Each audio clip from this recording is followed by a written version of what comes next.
அது நம்ம ஒவ்வொரு நாளும் நம்ம என்ன தேடுறோம் அப்படின்னா, இன்னைக்கு என்ன முக்கியத்துவம்? இன்றைக்கான முக்கியத்துவத்த தேடுறோம். ஒரு முக்கியத்துவம் வாய்ந்த ஒரு நாள நாம தேடுறோம். அ அப்போ லட்சியம் லட்சியம் உள்ளவங்களுக்கு வந்து பார்த்திங்கன்னா, அவங்களுக்கு தினசரி கடமைகள் இருக்கும். அப்போ அவங்க லட்சியத்தை அடைவதற்காக அந்த கனவுகள் இருக்குல்ல, அப்போ ஒவ்வொரு நாளும் அவங்களுக்கு முக்கியமா தெரியும். அதுவே லட்சியம் இல்லாதவங்கள பார்த்தீங்கன்னு வச்சுக்கங்க, அவங்களுக்கு எந்த லட்சியமும் இல்ல. வெறும் பிழைக்கிறது தான் அவங்களுடைய லட்சியம். அப்படி இருக்கும்போது இன்னைக்கு என்ன முக்கியத்துவம்? அதை தாண்டி அப்போ பிழைப்பதை தாண்டி இந்த வாழ்க்கையில இன்னைக்கு என்ன முக்கியத்துவம் இருக்கு? பிழைப்பதுங்கிறது வழக்கமா செய்ற வேலை. அது வந்து அதனால அவங்களுக்கு வந்து அது ஒரு சலிப்பா தான் இருக்கும். அதை தாண்டி இந்த வாழ்க்கையில இன்னைக்கு என்ன முக்கியத்துவம் இருக்கு? அப்போ இன்னைக்கு வந்து ஒரு ஐபிஎல் மேட்ச் ஃபைனல் இருக்குது. அல்லது நாளைக்கு வந்து அவருக்கு பிடிச்ச ஒரு நடிகரோட ஒரு படம் ரிலீஸ் இருக்குது. நாளைக்கு இந்த மாரி எதிர்பார்க்க ஆரம்பிச்சுருவாங்க. நமக்கு ஒரு லட்சியம் இல்லைன்னா, அப்போது ஒவ்வொரு நாளுக்கும் ஏதாவது முக்கியத்துவத்தை தேடுவாங்க. ஒரு வாழ்க்கையில் ஒரு எதிர்பார்ப்பு, ஒரு சந்தோஷம் அப்படி இதில் அதை வந்து என்னது வெளியில் தேடுவாங்க. வெளியில் தேடுறவங்க என்ன பண்ணுவாங்க, நாளைக்கு வந்து நம்ம தலைவரோட படம் ரிலீஸ் ஆகுது, அல்லது அடுத்த நாள் வந்து ஐபிஎல் மேட்ச்சு ஆரம்பிக்க போகுது, அல்லது ஃபைனல் வருது, இன்றைக்கி இந்த அணி மோத போகுது, ஆர்சிபியும் சிஎஸ்கேவும் மோத போகுது, இப்படி தினசரி வாழ்க்கைக்கான முக்கியத்துவத்தை வெளியில் தேடுவாங்க. வெளியில் தேடிட்டு இருப்பாங்க. அடுத்த மாதம் பார்த்தா தீபாவளி வருது, அடுத்த மாதம் பொங்கல் வருது, அதுக்கு அடுத்த மாதம் பொங்கல் வருது, இப்படி முக்கியத்துவத்தை இவங்க வெளியில் தேடிட்டு இருப்பாங்க. அது இவங்களுக்கு ஒரு எதிர்பார்ப்பை கொடுக்கும். வாழ்வதற்கான ஒரு எதிர்பார்ப்பை கொடுக்கும். அடுத்த மாதம் பொங்கல் வருது, தீபாவளி வருது அப்படிங்கிறது வந்து இவங்களுக்கு வாழ்வதற்கான ஒரு எதிர்பார்ப்பு. நான் அப்போ இன்றைய தினம் அதை எதிர்பார்த்துக்கிட்டே இவங்க அது அந்த நாளை ஒரு சுவாரஸ்யமாக கடந்து போயிட்டு ஒரு கொண்டாட்ட மனநிலையோடு அந்த வாழ்க்கையை கடந்து போகிறதுக்கு வெளியில் அவங்களுக்கு வெளியில் அந்த முக்கியத்துவத்தை தேடிட்டு இருப்பாங்க.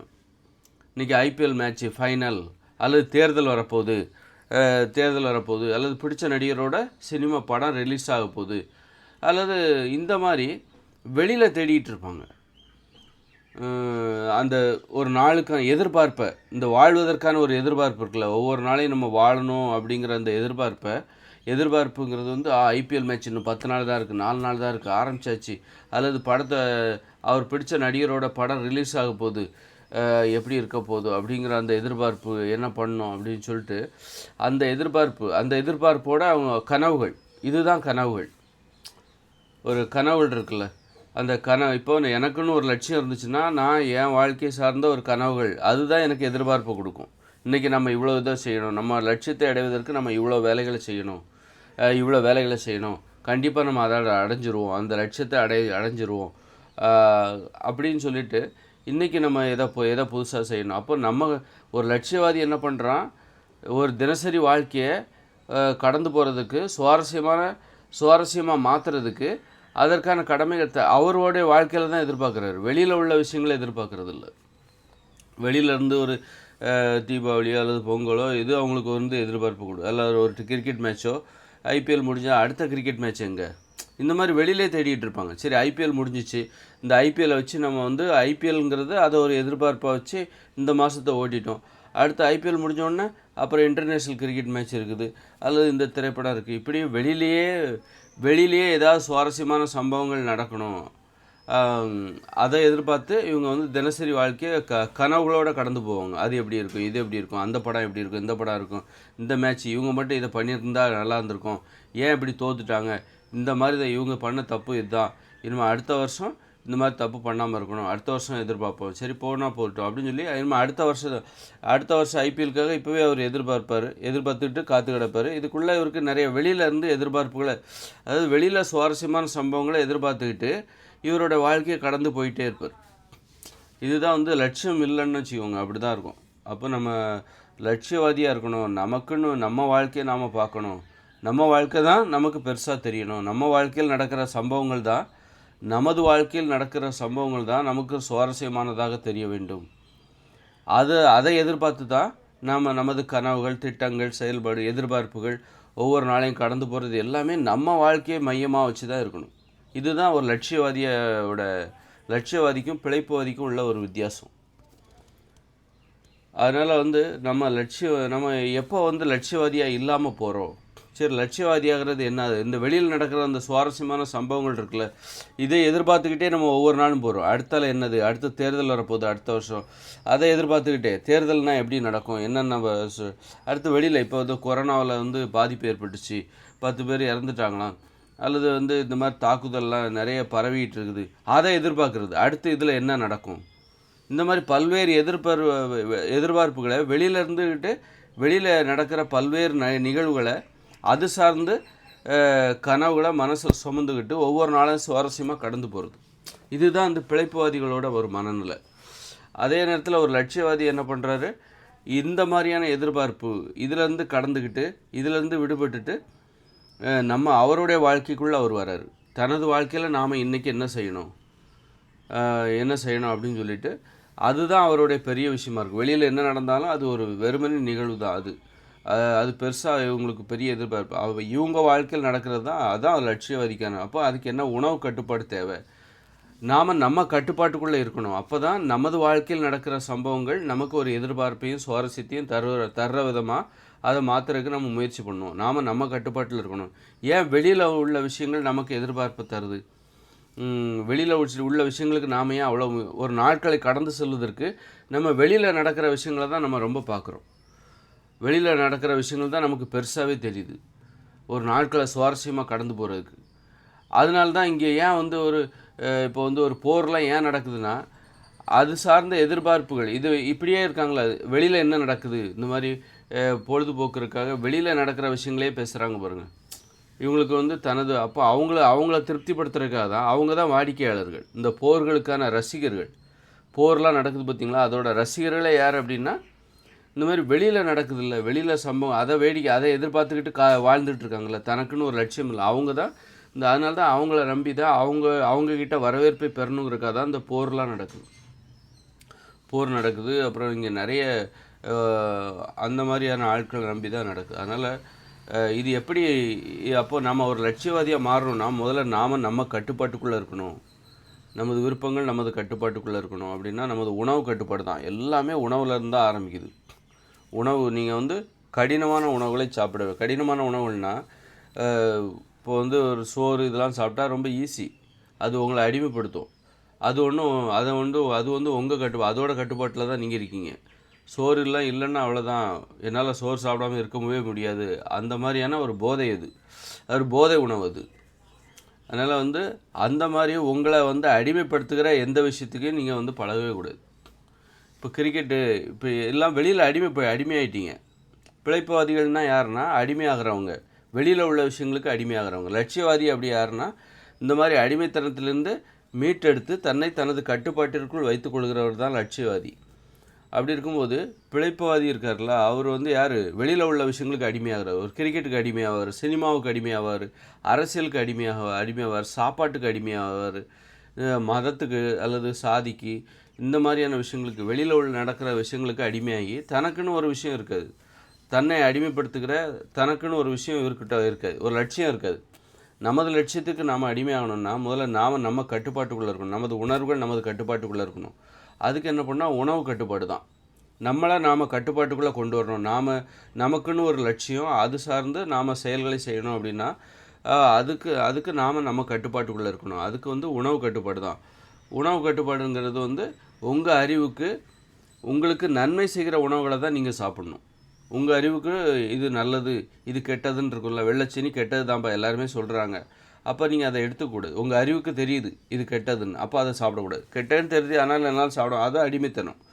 அப்போது நீங்கள் உங்கள் கட்டுப்பாட்டுக்குள்ளே இல்லைன்னு அர்த்தம். அப்போ நீங்கள் என்ன பண்ணுவீங்க, உங்கள் கட்டுப்பாட்டுக்குள்ளே நீங்கள் இல்லைன்னா நீங்கள் வெளியில் உள்ள விஷயங்களை தான் நீங்கள் வந்து சுவாரஸ்யமான விஷயமாக பார்ப்பீங்க. வெளியில் ஏதாவது தேடுவீங்க. இந்த நாளை கடந்து செல்வதற்கு சுவாரஸ்யமான சம்பவங்கள் வெளியில் என்ன இருக்குது, வெளியில் என்ன இருக்குது இன்றைக்கி ஈவினிங் ஐபிஎல் மேட்ச்சு, அல்லது நாளைக்கு சினிமா, நாளைய நாள் சுவாரஸ்யமாக, நாளை எதிர்பார்ப்பதற்கு, கனவுகளோடு எதிர்பார்ப்பதற்கு நாளைய நாளில் முக்கியத்துவங்கிறது அந்த வெளியில் என்ன இருக்குது. நாளைக்கு ஒரு புதிய படம் ரிலீஸ் ஆகுது, தக் லைஃப், கமல்ஹாசனோட தக் லைஃப் ரிலீஸ் ஆகுது, அது எப்படி இருக்குமோ அப்படின்னு அதை எதிர்பார்த்து இவர் சும்மாவே உட்காந்துட்ருப்பார். அல்லது கடமைக்கு ஒரு பிழைக்கிற ஒரு வேலையை செஞ்சுட்டு அதுக்கு வழக்கமாக செய்கிறது தான்.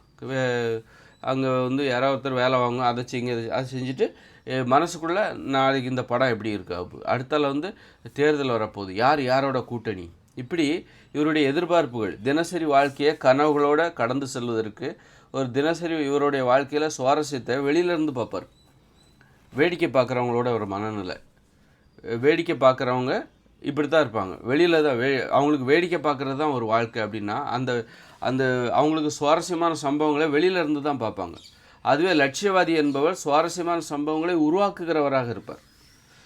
தினசரி வாழ்க்கையில் தினசரி வாழ்க்கையை சுவாரஸ்யமாக மாற்றுறதுல மாற்றுற அந்த பொறுப்பு அவருக்கு வந்துடும். அதுவே பிழைப்புவாதிகள் இருக்காங்களே, வேடிக்கை பார்க்குறவங்க, அவங்க வந்து தினசரி வாழ்க்கையை சுவாரஸ்யமாக கடந்து செல்வதற்கு வெளியில் தேடிட்டுருப்பார். என்ன இருக்குது, WW மேட்ச் இருக்குது, அல்லது கிரிக்கெட் மேட்ச்சு, இன்றைக்கி என்னது, நாளைக்கு என்னது, இன்னும் 10 நாளில் புது படம் ரிலீஸ் ஆயிரும், OTTயில் எந்த படம் ரிலீஸ் ஆயிரும், இப்படி வெளியிலே தேடிட்டு இருப்பாங்க. இதுதான் வந்து ரொம்ப கொடுமையான, இதுதான் அடிமைத்தனன்றது. அப்போ நாம் நம்ம கட்டுப்பாட்டில் இல்லை அப்படின்னு அர்த்தம். நமது மனசே வெளியில் தான் தேடுது அப்படின்னா என்ன அர்த்தம், நம்ம மேலே நமக்கு நம்பிக்கை இல்லை, நம்ம மேலே ஒரு தாழ்வு மனப்பான்மை. அதனால தான் நம்ம வேடிக்கை பார்க்குறோம், வெளியில் தேடுறோம். வேடிக்கை பார்ப்பதற்கு இன்றைக்கு என்ன இந்த வெளி உலகத்தில் இருக்கிறது, வெளி உலகத்தில் நாம் வேடிக்கை பார்ப்பதற்கு இன்றைக்கு என்ன இருக்கிறது அப்படின்னு வெளியிலே தேடுறோம். ஏதாவது புதுசாக சம்பவம் நடக்குதா அப்படின்னு. அதனால் அப்போது இதுதான் வந்து வேடிக்கை பார்க்குறவங்கள, அதாவது வேடிக்கை பார்க்குறவங்களோட மனநிலை, பிழைப்புவாதிகளின் மனநிலை.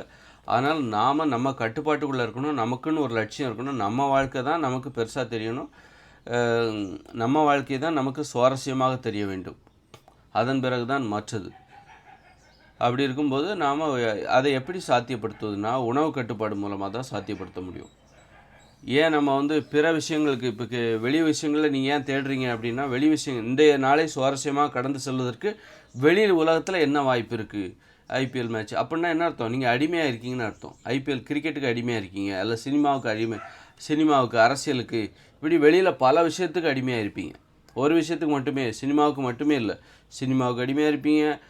ஒரு சீசனில் சினிமா, ஒரு சீசனில் கிரிக்கெட்டு, ஒரு சீசனில் தேர்தல், அரசியல், இப்படி ஒவ்வொரு சீசன் சார்ந்து வெளியில் என்ன நடக்குது அதுக்கு நீங்கள் அடிமையாகிட்ருப்பீங்க. இந்த சீசனை கடந்து போகிறதுக்கு வெளியில் என்ன அதிகமாக சில டைமில் பேசு பொருளாக சில எதிர்பாராத சம்பவங்கள் நடந்துடும், அதை பற்றி ஒரு 2-3 நாள் பேசி கடந்து போயிட்டே இருப்பாங்க. இந்த மாதிரி அப்போது நம்ம கட்டுப்பாட்டுக்குள்ளே இருக்கணும். நம்ம வந்து இந்த மாதிரி வெளியில் உள்ள விஷயங்களுக்கு அடிமையாகிடக்கூடாது. அப்போ அதுக்கு என்ன பண்ணணும் அப்படின்னா உணவு கட்டுப்பாடு தான். உணவில் கட்டுப்பாடாக இருந்தான்னு வச்சுக்கோங்க, அப்போ நம்ம மனசு நம்மளை தான் பார்த்துக்கிட்டு இருக்கோம், வெளியில் தேடாது, நம்மளை விட்டுட்டு வெளியில் போய் தேடாது.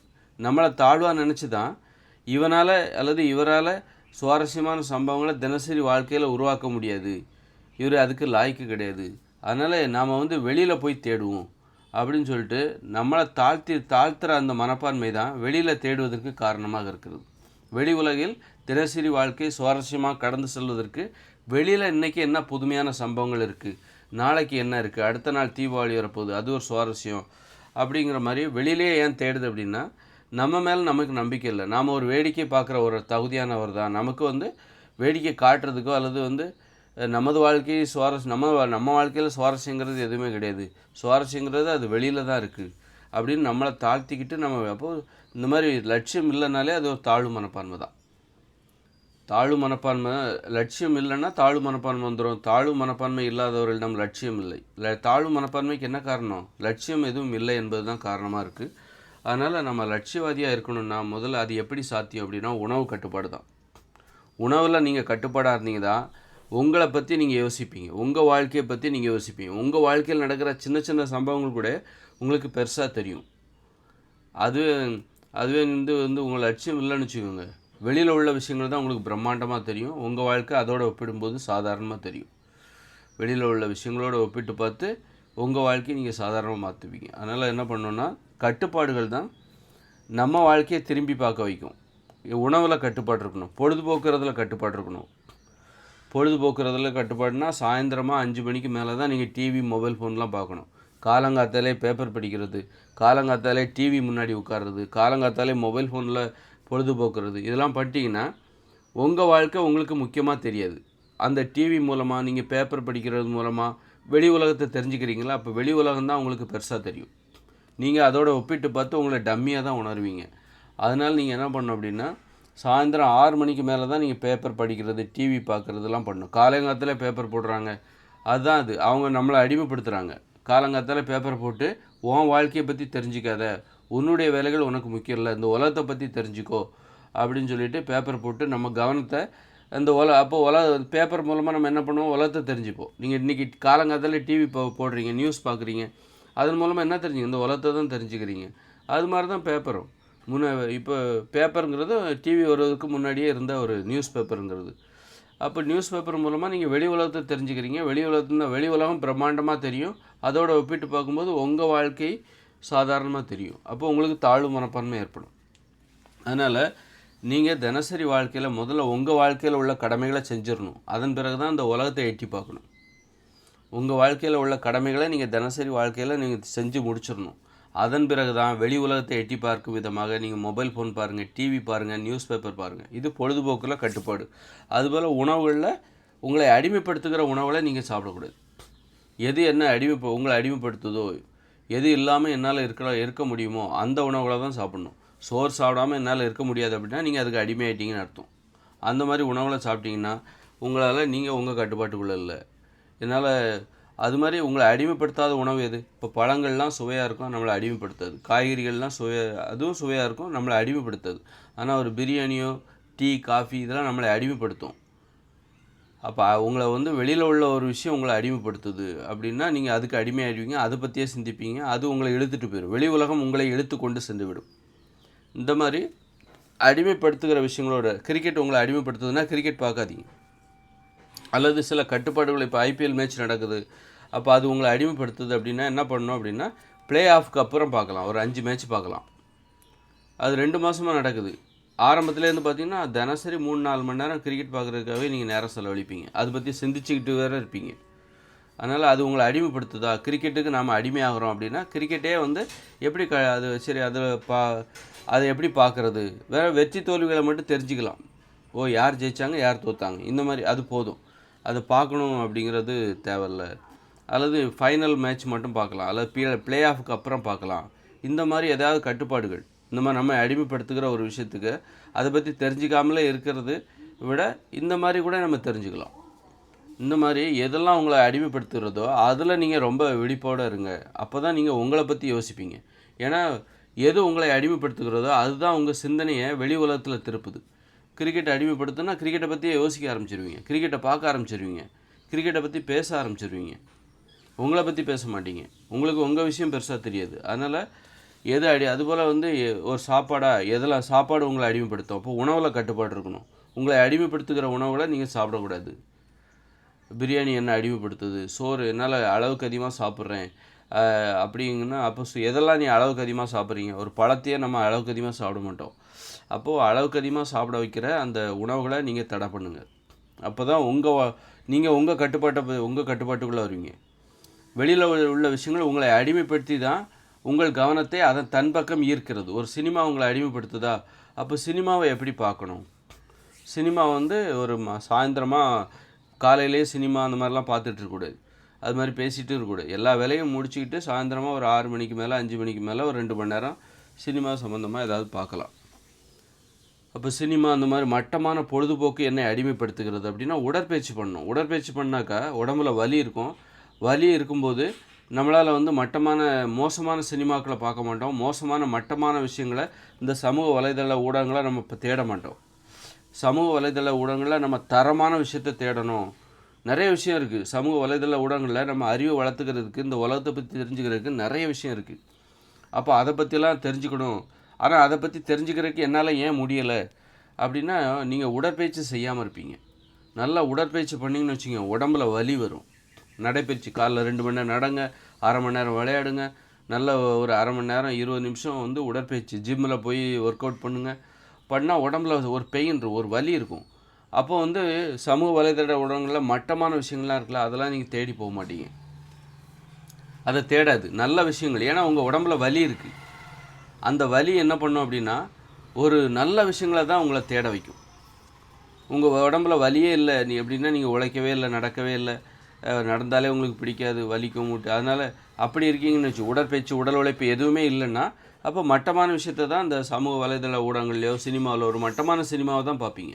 ஒரு நல்ல சினிமாவை உங்களால் புரிஞ்சிக்க முடியாது. ஒரு ஆழமான விஷயத்தை புரிஞ்சுக்கணும் அப்படின்னா நீங்கள் உடற்பயிற்சி பண்ணணும். உடற்பயிற்சியெல்லாம் பண்ணால் தான் படிக்க முடியும், நல்லா தொழில் செய்ய முடியும். அந்த மாதிரி உடலில் வந்து வலி இருக்கணும். அதனால் இது வந்து உடற்பயிற்சி கட்டுப்பாடு. பொழுதுபோக்கு கட்டுப்பாடுன்னா சாயந்தரம் 6 மணிக்கு மேலே தான் நம்ம டிவி, மொபைல் ஃபோன், நியூஸ் பேப்பர்லாம் பார்க்கணும். அப்புறம் உணவில் கட்டுப்பாடு, நல்ல உணவுகளை சாப்பிட்ணும். நம்மளை அடிமைப்படுத்துகிற உணவுகளை சாப்பிடக்கூடாது. நம்ம அறிவுக்கு தெரிஞ்சு இது நோயை தரும் என்றால் அந்த உணவுகளை சாப்பிடக்கூடாது. நம்மை அழிக்கக்கூடிய உணவுகளை நாம் சாப்பிடக்கூடாது.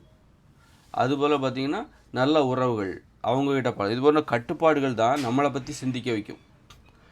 கட்டுப்பாடுகள் இருக்குல்ல, நல்ல உறவுகள், அதாவது நல்ல சிந்தனை உடையவர்களோடு பழக வேண்டும். நமக்கு பிடித்த நல்ல சிந்தனை உள்ளவர்கள், அவர்களோடு பழக வேண்டும். எப்படி மோசமான உணவுகளை நம்ம தவிர்க்கிறோமோ அதுபோல் மோசமான உறவுகளை தவிர்த்து விட வேண்டும். மோசமான உறவுகளை தவிர்த்து விட வேண்டும். அதுபோல் அது மாதிரி இது உறவு முறை சார்ந்த ஒரு கட்டுப்பாடு. பிடிச்சவங்களோட வாழணும், பிடிக்காத கணவனோட வாழக்கூடாது, பிடிக்காத மனைவியோடு வாழக்கூடாது. வாழ்ந்தீங்கன்னா உங்களால் ஜெயிக்கவே முடியாது. உங்களுக்கு பிடிக்கலன்னு அவங்க கூட வாழ்கிறீங்க அப்படின்னா நீங்கள் ஏதோ ஒரு அச்சுறுத்தப்படுறீங்க, அப்படின்னு அர்த்தம். அச்சுறுத்தப்படுறீங்க அல்லது நீங்களே உங்களை அச்சுறுத்திக்கிறீங்க, பரிதாபம் பார்க்குறீங்க. உங்கள் பிடிச்சவங்களோட வாழ்ந்தால் தான் நம்மளால் சுறுசுறுப்பாக இருக்க முடியும். இது உறவுமுறை சார்ந்த ஒரு கட்டுப்பாடு. அப்புறம் பண விஷயத்தில் நேர்மையாக இருக்கணும். இப்படி பண விஷயத்தில் நேர்மையாக இருக்கணும். அதிகாலையில் எழுந்திருக்கணும். இது தூக்கம் சார்ந்த கட்டுப்பாடு. சீக்கிரமாக தூங்கணும். ஒரு 8:30 இரவு 8:30 படுத்துடணும் அதிகாலையில். அப்போ தான் உங்களால் ஒரு 3 மணிக்கு 4 மணிக்கு எழுந்திருக்க முடியும். இது வந்து தூக்கம் சார்ந்த ஒரு கட்டுப்பாடு. எப்படி தூங்க வேண்டும், 8:30 போய் படுத்து தூங்க ஆரம்பிச்சிடணும். இப்படி இது போன்ற கட்டுப்பாடுகள் மூலமாக உங்களை பற்றியே நீங்கள் சிந்திக்க வைக்கிறீங்க. உங்கள் மனசு உங்களை பற்றி சிந்திக்கும், உங்களை சுற்றி சிந்திக்கும். இந்த கட்டுப்பாடுகள் எதுவுமே இல்லைப்பா எனக்கு, நான் விரும்பினதை சாப்பிடுவேன், தம் அடிப்பேன், தண்ணி அடிப்பேன், எனக்கு தீங்கு செய்கிற நண்பர்களோடு நான் பழகுவேன், ஆபாசமாக பேசுவேன், எந்த கட்டுப்பாடும் எனக்கு இல்லை அப்படின்னு வச்சுக்கோங்களேன். காலங்காத்தாலே மொபைல் ஃபோன் பார்ப்பேன், டிவி பார்ப்பேன். அப்போ உங்கள் உடம்பு உங்களை பற்றி சிந்திக்காது, அது இந்த உலகத்தை பற்றி தான் சிந்திக்கும். இந்த உலகத்தோடு உங்களை ஒப்பிட்டு பார்த்து உங்களை தாழ்த்தும். நீ ஒரு தாழ்வான ஆள் தான், அந்த உலகம் பாரு எவ்வளோ பிரம்மாண்டமான விஷயங்கள் நடக்குது, நீ என்ன செய்கிற, நீ ஒரு சோம்பேறி அப்படின்னு சொல்லி ஒன்றை தாழ்த்தி இந்த உலகத்தை பற்றி யோசிக்கும். அப்போது ஒன்றை பற்றி யோசிக்கணும், நம்மளை பற்றி யோசிக்கணும்னா கட்டுப்பாடுகள் மூலமாக தான் நம்ம மனசை நம்மளை பற்றி யோசிக்க வைக்க முடியும், நம்மளை பற்றியே சிந்திக்க வைக்க முடியும். பாலியல் உறவுகளில் உண்மையாக இருக்கணும், பழகிறவங்ககிட்ட உண்மையாக இருக்கணும். காதல், காமம், கணவன், மனைவி இதெல்லாம் உண்மையாக இருக்கணும். பிடிச்சவங்ககிட்ட தான் நம்மளால் ஈஸியாக உண்மையாக இருக்க முடியும். பிடிக்காதவங்ககிட்ட உண்மையாக இருக்கிற மாதிரி நடிக்க தான் முடியும். அதனால் உறவுகள் பிடிச்ச மாதிரி இருக்கணும். அதே நேரத்தில் அவங்க நல்ல நோக்கம் கொண்டவர்களாக இருக்கணும். நமக்கு உதவி செய்ய வேண்டும் என்கிற நோக்கம் உடையவர்களாகவும் இருக்கணும். நம்மளை அழிக்க வேண்டும் என்கிற நோக்கம் நாம் பழகிறவங்ககிட்ட இருக்குது. நம்ம நண்பருக்கு நம்மை அழிக்க வேண்டும், நாம் வளரக்கூடாதுன்னு நினைக்கிறாரு அப்படின்னா அப்படிப்பட்டவங்ககிட்ட நீங்கள் பழகாதீங்க. அவங்கள கழட்டி விடுங்க, வேண்டாம். ஏன்னா அப்படிப்பட்டவங்க இருந்தாங்கன்னா நீங்கள் 8 அடி உயர்ந்தீங்கன்னா 4 அடி உங்களை ஒரு 4 அடி மேலே போனீங்கன்னா 8 அடி உங்களுக்கு கீழே பிடிச்சி இழுத்துருவாங்க. அதனால் உறவுகளில் தயவுதாட்சணையே பார்க்காதீங்க. அது மாதிரி தீய உணவுகளை சாப்பிடாதீங்க, நோய்களை தருகிற உணவுகளை சாப்பிடாதீங்க, உங்களுக்கு தீங்கு செய்கிற உறவுகளோடு பழகாதீங்க. இது மாதிரி கட்டுப்பாடுகள், இந்த கட்டுப்பாடுகள் தான் உங்களை சிந்திக்க வைக்கும். உங்கள் மனசு உங்களை சுற்றி வரும். இப்போ ஒரு கணவன் வந்து ஒரு மனைவியை சுற்றி வரணும், அல்லது ஒரு மனைவி வந்து ஒரு கணவனை சுற்றி வரணும். அப்படிலாம் இல்லாமல் ஒரு கணவன் தனது மனைவிக்கு தெரியாமல் வெளியில் உள்ள பெண்களே பார்க்குறான்னு வச்சுக்கோங்க, அல்லது ஒரு மனைவி வந்து தனது கணவனை சுற்றி வராமல் வெளியில் உள்ள ஆண்களே தேடுறான்னு வச்சுக்கோங்க. அதுபோல் தான் நம்ம மனசு நம்மளை பற்றி சிந்திக்காமல் வெளியில் தேடுது. வெளியில் ஏதாவது சுவாரஸ்யமான விஷயம் இருக்குதா, இன்றைக்கி என்ன கிரிக்கெட், ஐபிஎல், அடுத்த வாரத்தை ஓட்டிடலாம், அடுத்த வாரம் வந்து தீபாவளி வருது, ஒரே கலைபரமாக இருக்கும், அதுக்கு அடுத்த வாரம் பொங்கல் வருது, அது ஒரே கலைபரம், அடுத்து தேர்தல் வரப்போகுது, அது சம்மந்தமாக பேசுவாங்க. இப்படி மனசு வெளியில் போகுது அப்படின்னா என்ன அர்த்தம், அது எதற்கு ஒப்பாகும் அப்படின்னா ஒரு ஆணின் மனைவி அந்த ஆணை பற்றி யோசிக்காமல் வெளியில் உள்ள ஆண்களை பற்றி யோசித்தா எப்படி இருக்கும். அதுபோல் ஒரு ஆண் வந்து தனது மனைவியை பற்றி யோசிக்காமல் மனைவி தான் முக்கியம்னு பார்க்காம வெளியில் உள்ள பெண்களே வேடிக்கை பார்க்குறான்னு வச்சுக்கோங்க. அதுபோல் தான் லட்சியம் இல்லாதவருடைய வாழ்க்கை இதற்குத்தான் ஒப்பாகும். எவ்வளோ மோசமானது இல்லை. அதனால் லட்சியம் இல்லாமல் இருக்கிறதுங்கிறது வந்து ஒரு கட்டுப்பாடு உடையவர்களால் தான் லட்சியம் என்பது இருக்கும். லட்சியத்தை அடைவதற்காக தான் நமக்கு கட்டுப்பாடே தேவைப்படுது. அதனால் வந்து நமக்குன்னு ஒரு லட்சியம் இருக்க வேண்டும். சரி, எனக்கு பெரும்பாலும் பார்த்திங்கன்னா எனக்கு எந்த லட்சியம், நான் அதை சாதிக்கணும் இதை சாதிக்கணுங்கிற எண்ணம் இல்லை அப்படின்னா, அப்போது உங்கள் உடல் நலத்தை பாதுகாத்து கொள்வதே உங்களுக்கு லட்சியமாக வைத்துக்கணும். உங்கள் உடல் நலம் தான் உங்களுடைய லட்சியம். என் உடம்பை நான் ஆரோக்கியமாக வச்சுக்கணும் அப்படின்னு ஒரு லட்சியம். இது எல்லாருக்குமான பொதுவான லட்சியம். அதிக காலம் உயிர் வாழ வேண்டும், உடலை அழகாக வைத்துக்கொள்ள வேண்டும், ஆரோக்கியமாக வைத்துக்கொள்ள வேண்டும். அப்போ அப்படின்னா நீங்கள் உங்களை பற்றி தான் நீங்கள் யோசிக்கணும். அதனால் லட்சியம் என்பது நமக்கு தேவை. லட்சியம் இல்லை என்றால் நமக்கு தாழ்வு மனப்பான்மை ஏற்படும். நம்ம மனசு வெளியில் உள்ள விஷயங்களை பற்றி சிந்திக்க ஆரம்பிக்கும். நம்மளை பற்றி நம்ம சிந்திக்காது. அது பார்த்திங்கன்னா நமக்கு உண்மையாக இருக்காது, வெளியில் உள்ளவங்களுக்கு தான் உண்மையாக இருக்கும். அதனால் லட்சியம் என்பது மிக மிக முக்கியம்.